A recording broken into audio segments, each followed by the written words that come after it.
않는 길 두려운 생각보다 많이 힘들고 험한 길보다 그저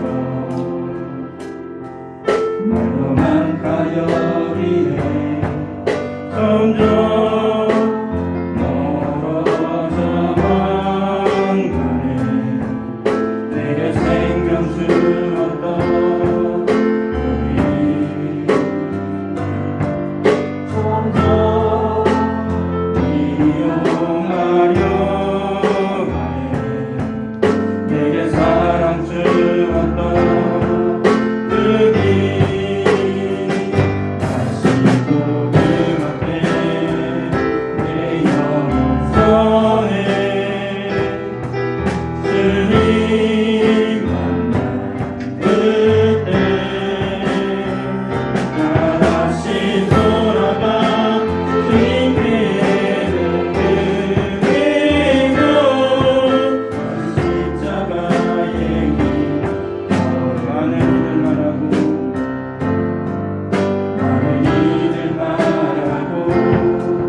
하지만 정작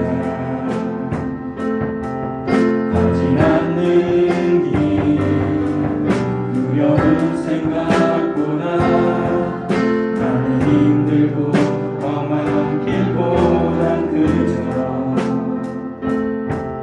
말로만 가려기에 점점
주님 내게 오라시니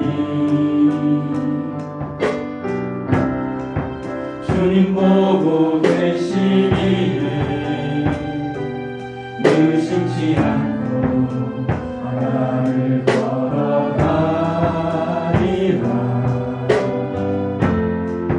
주님 보고 계시기에 주님 여기 계시기에 주님 여기 계시기에 이 깊은 바다가 반성이 되고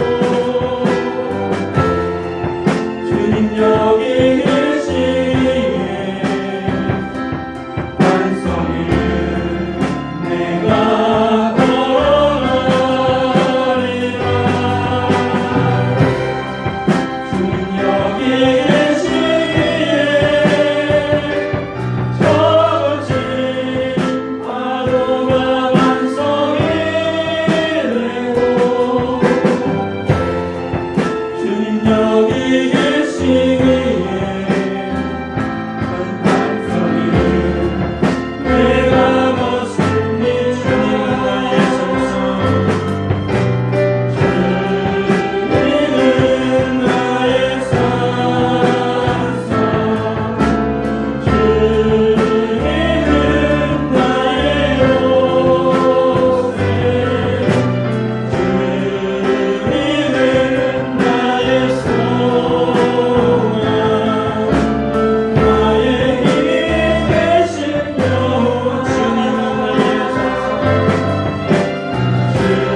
영광과 찬양과 존귀를 우리 하나님께 올려드립니다.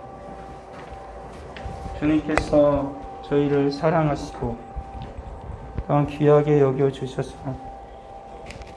오늘 주님 앞에 찬양으로 영광 올려드리게 하여 주시고 또한 주의 말씀 앞에 서게 하여 주시니 진심으로 감사드립니다.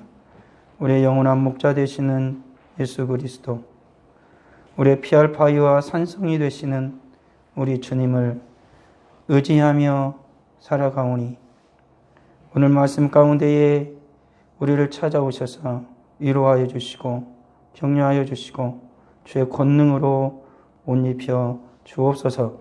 예수님의 이름으로 기도합니다. 아멘. 우리 같이 말씀 봅니다. 말씀은 시편 23편입니다. 시편 23편 1절부터 6절 말씀 우리 같이 읽도록 하겠습니다.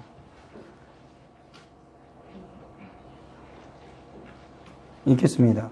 여호와는 나의 목자시니 내가 부족함이 없으리로다. 그가 나를 푸른 풀밭에 누이시며 쉴만한 물가로 인도하시는도다. 내 영혼을 소생시키시고 자기 이름을 위하여 의의 길로 인도하시는도다. 내가 사망의 음침한 골짜기로 다닐지라도 해를 두려워하지 않을 것은 주께서 나와 함께 하심이라. 주의 지팡이와 막대기가 나를 안위하시나이다. 주께서 내 원수의 목전에서 내게 상을 차려주시고 기름을 내 머리에 부으셨으니 내 잔이 넘치나이다.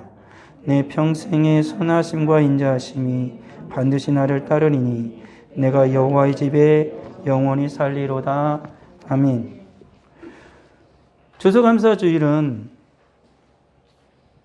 하나님께서 이스라엘 백성들이 가나안 땅에 들어가고 그리고 가나안 땅에서 농사를 열심히 지어서 수확한 다음에 백추절 그리고 추수감사절, 수장절을 지켜라 이렇게 말씀하신 게 아니고 이스라엘 백성들이 광야에 있을 때 하나님께서 말씀해 주신 거예요. 그러니까 감사라는 것은 뭐냐면 내가 무엇을 받아서 누리기 때문에 그것에 대한 반응이 아니고 감사라는 건 하나님 앞에 우리가 감사하는 건 뭐냐면 믿음으로 반응하는 거예요. 그러니까 이스라엘 백성들은 아직 가나안 땅도 안 들어갔어요.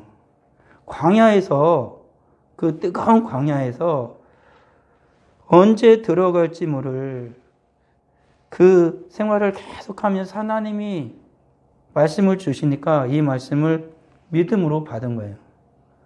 그리고 40년 이후에 가나안 땅에 들어가서 그들은 정말로 수확을 거뒀고 그곳에서 하나님 앞에 처음 거둔 열매로 그리고 맨 마지막에 거둔 열매로 하나님 앞에 감사를 드렸다라는 것입니다.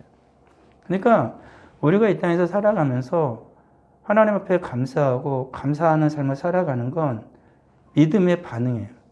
하나님의 말씀을 믿고 그 말씀이 이루어질 거라는 그러한 믿음을 가지고 확신을 가지고 하나님 앞에서 반응하는 것, 그것이 바로 감사라는 것이죠. 오늘 다윗의 상황을 보게 되어지면 시편 23편은 또 다른 시편 우리가 34편인가요? 34편에 보게 되어지면 바울이 평안하고 평탄할 때 지은 시편이 아니고 이것은 가장 인생의 위기에 있을 때 지은 시편으로 그렇게 보고 있어요.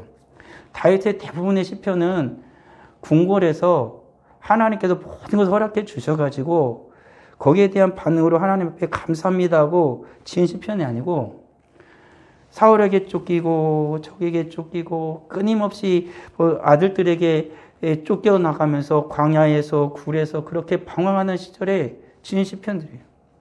근데 이 시편들의 대부분의 중심은 뭐냐면 하나님을 철저하게 의지하는 것하고 하나님 앞에 감사하는 거예요. 그러니까 다윗이 사울왕에게 쫓기다 이제는 더 이상 이스라엘이 있을 곳이 없는 거예요. 그러니까 저 블레셋 땅으로 넘어갔어요.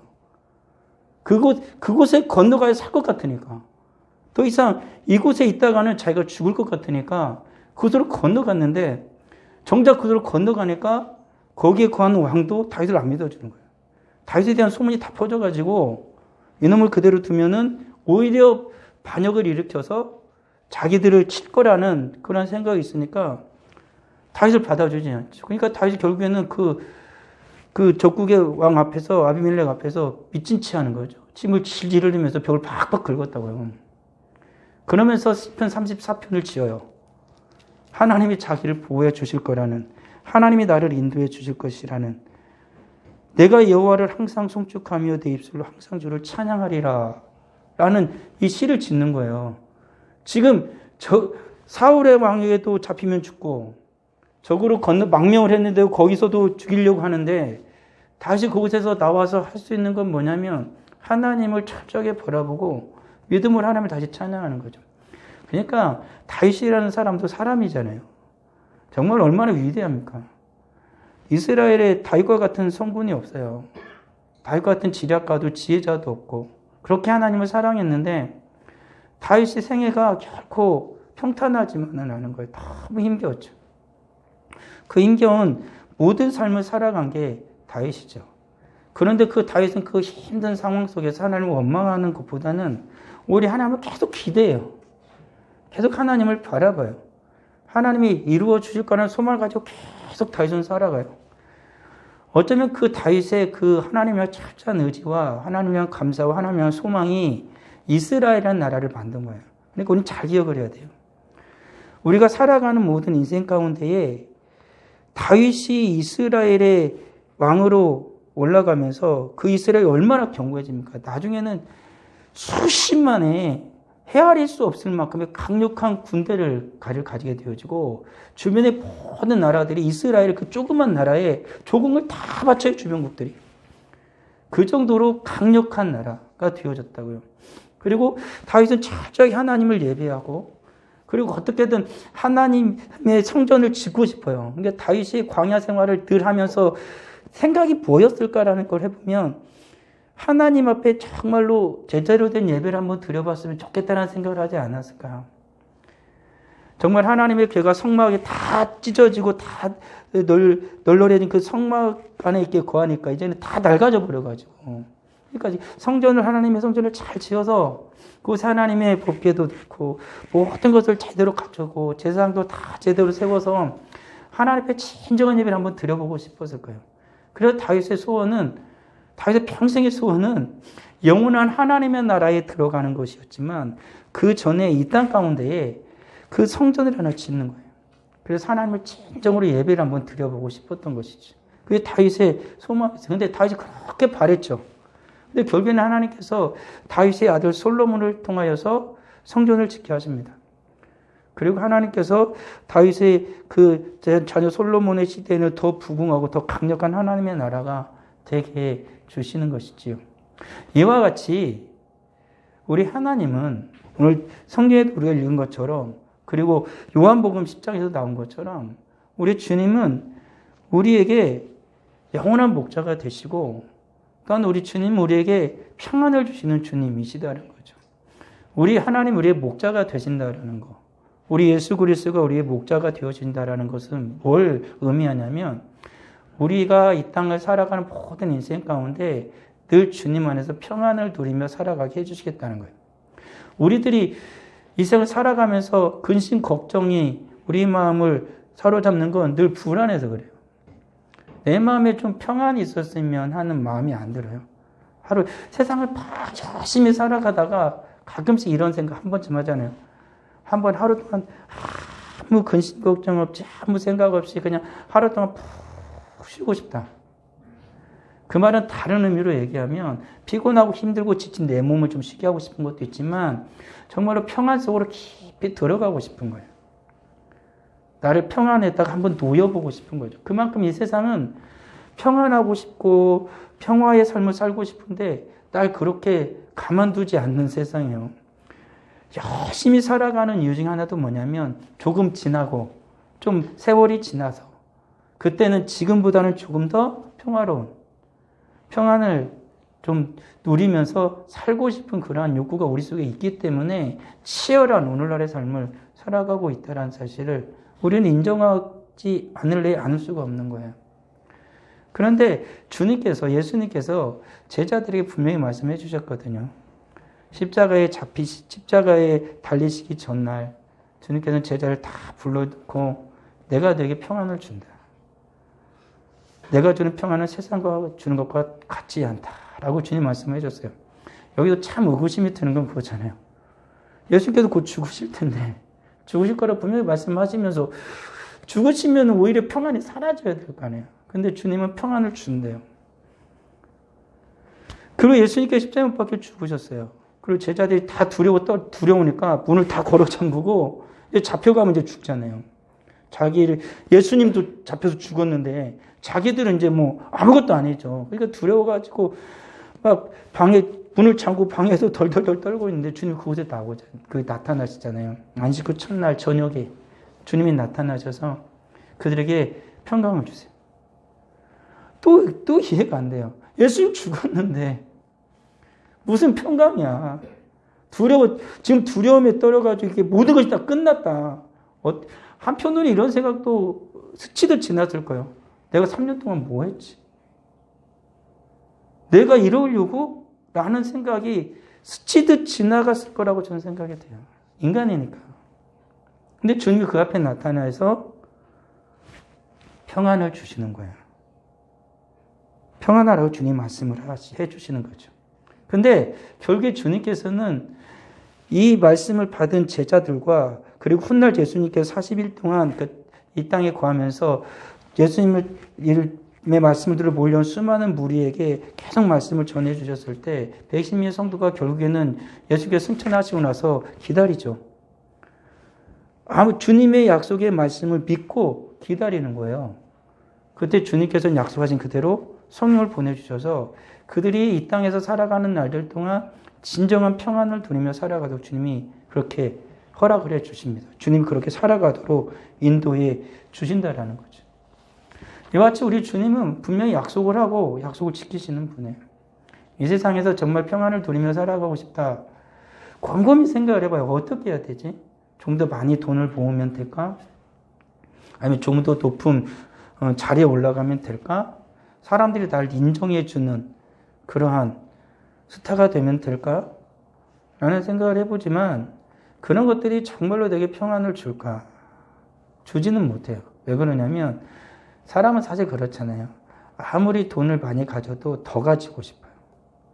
그러니까 인생은 만족할 줄 몰라요. 아무리 높은 자리에 올라가도 더 높아지고 싶어요.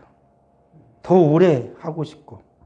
사람이 나를 막 알아주고 막 스타덤이 올랐을 때 좋은데 조금이라도 사람들이 나를 못 알아주면 그때부터 불안해요. 그게 사람이에요. 그러니까 이 세상에서 인정받고 싶어하는 그 모든 것들은 결코 내게 평안을 주는 게 아니라 결국에는 두려움을 또다시 준다고요. 불안에 떨게 할 수밖에 없는 거예요.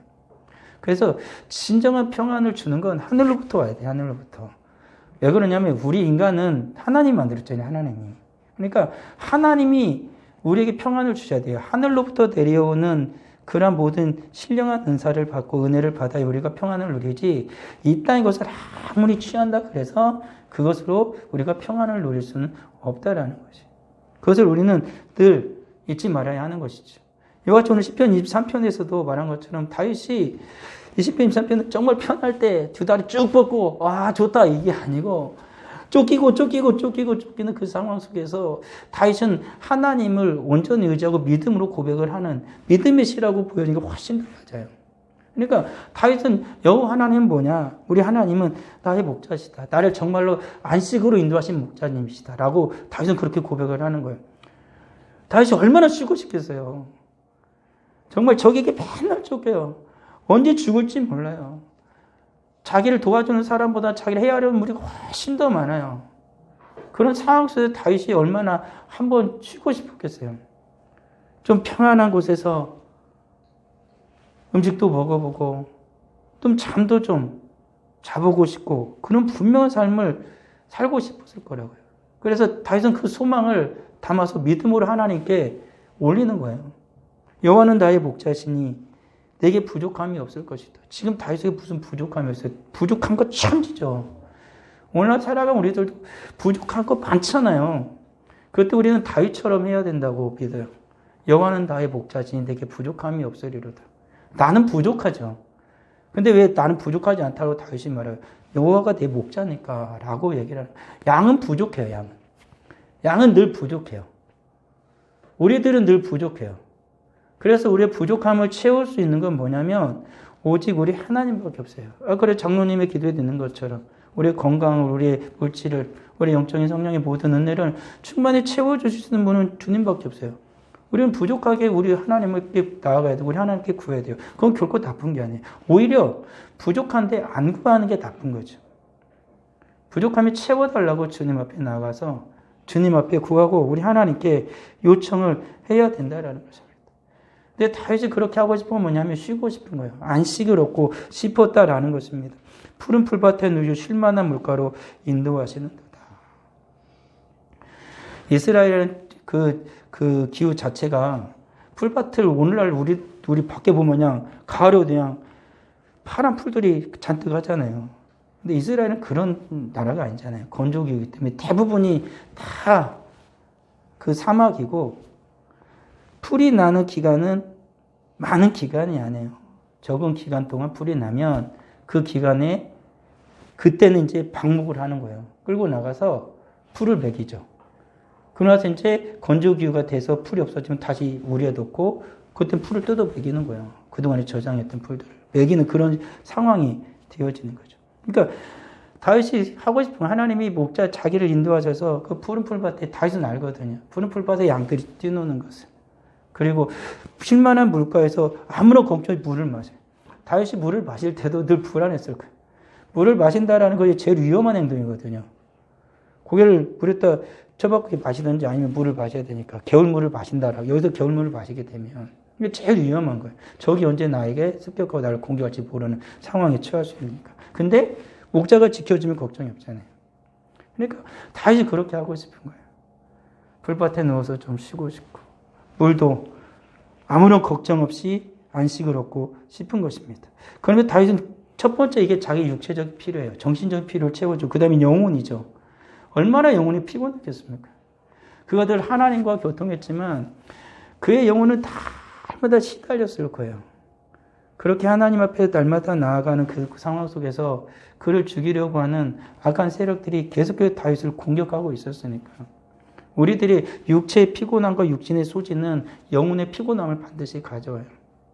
근데 다윗이 그 모든 것을 이겨낼 수 있었던 건 뭐냐면 정말 하나님의 은혜죠. 그러니까 다윗 같은 사람이 이 세상에 또다시 있을까? 라는 것을 상상하기 힘들어요. 그래서 하나님께서는 친히 다윗은 내 마음에 정말로 마음에 맞는 사람이라고 말씀하실 정도가 되어지면 다윗과 같은 사람이 정말 있을까? 우리들이 인생이 아마 다윗 같다고 생각해요. 왕 됐을 때는 뭐 왕이니까 그렇다고 하지만 다윗 왕이 됐을 때도 참 골치 아팠어요. 지파들이 다 나뉘어가지고 서로 맨날 싸움질만 하는 거예요. 거기에 수장이 된 거예요. 근데 얘네들 하나로 만들어야 돼. 근데 하나가 안 돼요. 그게 힘든 거잖아요. 그게 다윗이 그것을 계속 하려고 그랬대요. 그래서 성전을 짓고 싶었던 것이고 결국엔 솔로몬 때 가서 그게 봉합이 되거든요. 근데 솔로몬 왕이 되어서 나서도 또 찢어지죠. 솔로몬이 왕이 됐을 때 봉합했던 거 솔로몬 그 이후에 아들이 왕이 됐을 때 또 찢어져요. 그만큼 이스라엘 사람이 하나 된다는 건 정말 어려운 거죠. 그러니까 왕이 됐을 때도 다윗은 굉장히 힘들었어요. 그래서 하나님을 늘 의지할 수밖에 없었던 거죠. 인생이라는 것이 그런 거예요. 자기 마음대로 살면 편했겠죠. 다윗이 그렇게 하나님의 부르심을 거역하고 내가 왜 사울에게 이렇게 쫓겨다녀야 되냐. 나 더 이상 이렇게 못 살겠다. 모든 것 다 포기해버리고 하나님 기름 부음이고 뭐고 왕이고 뭐고 다 몰라. 그냥 나는 초야에서 붙여 살 거야. 그래가지고 그냥 다 내팽겨치고 막 자기 마음대로 돌아다녔으면 이렇게 힘들진 않았어요. 그 영혼이 그렇게 고통받지는 않았을 것입니다. 근데 하나님의 뜻대로 살려가니까 영혼이 고통받기 시작한 거예요. 우리들도 그래요. 우리들이 내 영혼이 날마다 하나님의 생명수를 공급받으면 뭐냐면 주님의 뜻대로 살아야 되니까 그래요. 죄악에 빠진 인생들은 몰라요. 내 영혼이 얼마나 고통당하는지 얼마나 힘들어하는지 그건 몰라요. 그냥 막 사니까. 그렇지만 이러한 험난한 생활 속에서 고통당하는 자기 영혼을 맡길 수 있는 분이 하나님밖에 없었다라는 것입니다. 그래서 다윗은 하나님을 철저하게 의지하고 하나님을 붙들어 주는 거죠. 그리고 우리 주님께서 목자 되신 나의 주님께서 의의 길로 인도하실 거라고 믿는 거예요. 우리 하나님께서 다윗이 얼마나 다른 길로 가고 싶었겠냐고요. 그렇지 않아요? 우리들이 주님 앞에 오직 믿음으로 살아가는데 정말 힘들고 지치면 또 옆으로 살짝 눈길이 가잖아요. 저거 한번 해볼까? 저거 한번 사볼까? 이런 생각이 들어요. 너무 힘들고 지쳐도 그냥 정말로 경제적으로 너무 어려우면 다른 생각을 해요. 정신적으로 너무 고통을 받으면 다른 생각을 해요. 사람들이 나를 너무나 힘들게 하면 내 마음에 나쁜 생각이 들고 다른 생각을 할 수밖에 없는 거라고요. 그런 거예요. 믿음으로 살아간다는 게 참 어려워요. 오직 믿음으로 살아간다는 게 그게 정말로 어려워요. 믿음으로도 살고 세상을 살아가면서 살고 이건 좀 쉬운데 이건 쉬운데 오직 믿음으로 살아가는 건 정말 힘든 거예요. 그러니까 다윗이 그런 길을 살아간 동안 욕을 안 받았겠냐고요. 다윗도 욕을 계속 받잖아요. 가지고 실패하고 실수하고 하나님께 다시 돌아와서 또 다시 하나님 용서해달라고 그러고 다시 회복하고 그런 일들을 계속해서 다윗도 반복을 합니다. 그래서 다윗은 철저하게 하나님 앞에 고백하는 게 뭐냐면 하나님이 나를 의의 길로 인도한대요. 나를 보고 내가 얼마나 하나님을 사랑하고 얼마나 하나님을 의지하는지를 보고가 아니라 하나님의 이름을 위해서 자기를 의의 길로 인도한대요. 그러니까 다윗은 이게 너무 지혜로운 거예요. 여호와 하나님이 나의 복자고 하나님 이름으로 자기를 의의 길로 인도한대. 그러니까 다윗은 뭐라고 지금 하나님께 고백을 나는 하나님 것이라는 걸 고백을 하는 거예요. 나는 하나님의 소유다라는 걸 다윗은 잊어버리지 않는 거예요. 그러니까 오늘 살아가는 우리도 그걸 잊어서는 안 돼요. 나는 누구의 소유예요? 하나님의 소유지, 하나님의 소유. 내가 하나님의 것이에요. 그러니까 내가 의롭게 살고 싶어도 난 의롭게 살 수 없어요. 그렇지만 우리 하나님의 소유임을 믿기에 내가 예수 그리스도로 말미암아 하나님께서 의롭다 하심을 얻었기에 하나님이 우리 성령 하나님이 나를 그 의로운 길로 인도해 주시는 거예요. 내가 한번 내 마음대로 한번 의롭게 내가 거룩하게 내가 정말로 바르게 살아야지. 이것은 불가해요. 이 땅에 의인은 없나니 하나도 없다라고 성경이 말하고 있는 것처럼 사람은 그렇게 살 수 없어요. 늘 우리 마음의 욕심과 욕망이 막 솟아오르거든요. 그러니까 주님의 성령의 인도하심이 아니고서는 우리가 하나님이 기뻐하시는 그의 의의 길로 절대 걸어갈 수가 없다라는 것이죠. 그래서 우리 주님께서 우리에게 성령 하나님을 보내어 주셨다라는 것입니다. 근데 그 다음이 문제예요. 여기까지는 다 좋아요. 근데 4장부터가 문제가, 4절부터 문제가 되죠. 사망이 임치면 곧장 이제 빠져들기 시작하는 것입니다. 그러니까 다윗은 알아요. 하나님께 늘 인생이 좋은 길로 가면 그리고 하나님 앞에 바란 우리의 이상향이잖아요. 근데 인생이 어디로 푹 꺼질 때가 있어요. 사망이 임치면 골짜기로 푹 꺼질 때가 있잖아요. 오늘날 살아가는 우리 인생은 대부분이 이런 거예요. 푸른 초장 맑은 시냇물가에서 주님 앞에 쉬고 주님이 인도하시는 거룩하고 의로운 길을 어떻게든 인도함을 따라 가면 얼마나 행복하겠습니까마는 우리 인생을 살아가다 보면은 내 인생은 다 사망 넘치면 골짜기인 것만 같아. 아, 그래. 여기서 주님을 좀 더 의지하면 내가 여기서 벗어날 수 있을 거야. 주님 앞에 부르짖으면 주님이 지팡이로 나를 건져 주실 거야. 하면서 막 그런 기대함을 막 부르짖어. 근데 더 꺼지는 경우가 있잖아요. 막. 내 인생의 밑바닥은 어디야 도대체 막. 끝도 모를 바닥으로 계속 추락하는 것 같은 그러한 느낌이 아닌 느낌이 들 때가 있어요. 그리고 정말로 그런 때가 있다고요. 그때는 의심이 들게 돼요. 하나님이 날 사랑하나? 하나님이 계신 거야? 이런 의심이 들죠. 그게 인간이에요. 그게 우리들이에요. 근데 양이 깊은 사망이 음치면 골짜기에 빠지면 누가 건져줘요? 양은 할 수 있는 건 한 가지예요. 그냥 울어요. 막 살려달라고 앙앙 울죠. 그러면 목자가 그 음성을 듣고 찾아와요. 그래서 예수님도 말씀하셨어요. 밤낮 부르짖는 자에게 성령을 주시지 않겠느냐. 그리고 예수님께서 기도에 관한 비유를 하시면서 가장 큰 주제는 뭐냐면 진실하게와 또한 뭐냐면 계속 부르짖는다는 거였어요. 계속 해달라고. 근데 오늘날의 우리들은 뭐냐면 믿음을 이렇게 생각하는 경우가 참 많아요. 한번 주시옵소서 그러고 끝. 또 다음에 주시옵소서 하면 믿음이 없는 거야 이런 생각을 하는 게 있죠. 믿음이라는 것은 주실 때까지 계속해서 인내하며 부르짖는 거예요. 믿음의 기도라는 건 시작을 했으면 인내해야 돼요. 사람이 제일 못하는 게 참는 거거든요. 견디는 거 못한다고요. 그러니까 기도해도 거기에 적용이 돼요. 그러니까 목자는 내 음성을 알 거야. 그리고 하고 뜻 이거 아니잖아요. 지 데리러 올 때까지 계속 그래요. 그래서 애기들이 철저히 믿음이 있는 건 뭐냐면 엄마가 해줄 때까지 울어 막 뒤집어지고 엎어지고 막 떼굴떼굴 굴러 막 어떻게 해줄 때까지. 그러다가 잘못하면 그 다음에 나오는 것처럼 두드려 맞기도 하지만 그것도 사랑이죠. 근데 진짜는 뭐냐면 하나님 앞에 그렇게 부르짖어야 한다라는 거죠. 사명이 없지만 골짜기에 우린 빠져요. 그래도 우리는 하나님 앞에 계속 부르짖어요. 왜요? 하나님이 오실 거니까. 그게 믿음이잖아요. 여호와 하나님이 내 목자에 대해서 너무 감사해요. 감사는 믿음으로 평안에 다다른다니까요. 주님이 나의 목자가 되시니까 반드시 다리 사망 없지 않고 골짜기에서 건져줄 거란 그 믿음이 있어서 하나님 계속 부르짖는 거예요. 근데 또 한 가지는 뭐냐면 내가 악한 길로 빠져들 때가 있잖아요. 나도 모르게 악한 길로 빠져들어요. 악한 길로 빠져도 그 악한 길에서 헤매고 돌아다닐 때가 있다라는 것입니다. 그렇지만 우리는 원래 죄인이었어요. 그래서 우리는 선을 행하기에 빠른 게 아니라 주님 말씀하신 것, 우리 발은 악을 행하기에 빠른 자들이에요. 그래서 악한 길로 빨리 빠져요. 그래서 시편 1편에서도 우리들이 모든 악의 길에 떠나서 주의 말씀 붙들고 의의 길로 가라고 요청을 하는 거예요. 그만큼 우리는요, 악한 길로 빠지기 훨씬 더 쉬워요. 어렵고 힘들고 곤란에 빠져보세요. 우리는 선한 생각을 하기보다 먼저 나쁜 생각을 합니다. 나를 좀, 누가 힘들어 죽겠는데, 누가 날 좀 책망해봐요. 당장 뿔이 나가지고 씩씩씩씩 하는 마음이 들어요. 그것을 잘 받아들여. 그래, 내가 잘못했지. 이런 마음이 들기 쉽지 않습니다. 그러니까는 쉽게 악한 길로 빠져들죠. 그럼에도 불구하고 우리는 하나님의 것이. 그래서 하나님이 그곳에 오세요. 그래서 우리를 다시 건져주신다는 거죠. 이게 목자 되신 우리 하나님. 얼마나 감사합니까? 그러니까 이 하나님 앞에 감사하는 거예요. 이것은 믿음으로 하나님 앞에 반응하는 것입니다. 그때 우리에게 평안이 옵니다. 이것을 잊어서는 안 되죠. 우리의 인생이 결코 녹록하지 않고 쉽지 않습니다. 오늘 우리가 감사할 수 있는 건 뭐예요? 우리가 1년 동안 평안하고 1년 동안 살기 좋고 모든 것이 이루어져서 오늘 우리가 추수감사절로 하나님께 감사 예배를 드립니까? 아니잖아요. 힘들었잖아요.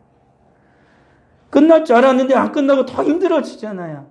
이들 코로나 가면 좀 괜찮을 줄 알았는데 그것도 아니잖아요. 힘겹습니다. 그래도 우리는 하나님이 모든 걸 이기게 해주고 인도하여 주셔서 맨 마지막에 나오는 것처럼 내 잔이 넘치도록 하나님께서 모든 걸 승리하게 하시고 하나님께서 영광 받으시고 하나님께서 모든 걸 채워주실 걸 믿고 하나님께 감사드리는 거예요. 이게 성도예요. 감사는요, 믿음으로 평안을 이루어내는 거예요. 감사할 것이 있어서 감사하는 게 아니에요. 우리는 하나님께서 해주실 걸 다 믿으니까 감사하고 살아가는 거예요. 그게 우리 인생이 돼야 돼요. 우리 사랑하는 성도들. 세상 사람들도 그러잖아요. 감사하면 감사할 일이 생긴다. 세상의 지혜도 이런데 우리가 하나님의 사람으로 더 큰 지혜를 가져야 되는 거 아닙니까? 세상 사람들은 그냥 자기 해줄지도 모르는데 그냥 감사한대요. 근데 우리는 확실한 대상이 있잖아요. 하나님. 온 세상을 창조하시고 우리를 구원하신 우리 주님이 우리를 인도하시잖아요. 그 하나님 앞에 우리가 감사하는 거예요.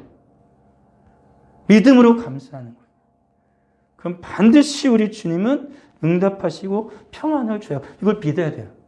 감사하면, 믿음으로 주님 앞에 감사하고 살아가면 반드시 응답하시고 평안을 주시는 우리 하나님이시구나. 이걸 다윗은 알았던 거예요.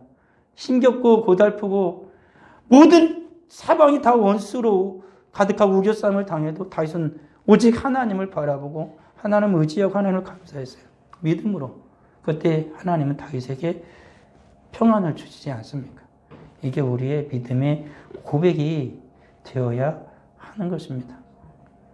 나머지는 다음 주에 하도록 하겠습니다. 기도하겠습니다. 아버지 하나님을 감사합니다. 우리 인생은 힘듭니다. 힘겹습니다. 어렵습니다. 고달픕니다. 이 고개를 넘으면 평탄할 길이 올까 했는데 또다시 더 큰 고개가 기다립니다. 골짜 깊이 빠져서 한숨이 나오는 곳에서 부르짖는데 더 깊은 골짜기로 빠져 들어갑니다. 어둠이 기득하고 짐승이 울부짖는 그곳에서 주님을 향해 부르짖지만 오히려 더 어둠이 기득해지고 짐승의 발자국은 내 귓가를 서늘하게까지 할 때도 있습니다. 그럼에도 불구하고 우리는 믿습니다. 하나님 우리를 얼마나 사랑하셨는지, 우리 주님이 나와 다 동행하신다고 약속하신 그 약속을 믿습니다.